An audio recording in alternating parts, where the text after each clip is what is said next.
ƙauyuka an na zamfara ai maka gadaga. A shigo gari da rana a biku da harbi gadaga. Barayin mulki sun shigo masu ɗaurin gindi gadaga. Kai! Wato a ƙasar nan ana karɓar kiɗa. Billahi lazi. Ana karɓar general. Billahi lazi huwa rahmanu a ƙasar nan. Muna karɓar tulubu. Billahi lazi huwa rahmanu. Yanzu na ji an ce ma mai zai koma ko 100 ko 1000 ne. Kai! Gaskiya muna ansa kiɗa.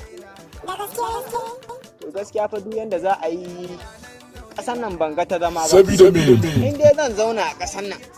In dai zan zauna a ƙasar nan ana zalunci irin wannan wanda ake kwashe mulki ƙiri-ƙiri. Mutane ba za su yi zaɓe ba. In sun yi zaɓe sai an canza musu. Zaɓen ma mun daina. Yanzu mu da muke mu talakawa na ƙasa gashi mu ake neman a cuta a zalunta. Ha ba, wannan ai ba abu ne na kyautawa ba. Mu ba a kyauta mana ba wallahi tallahi.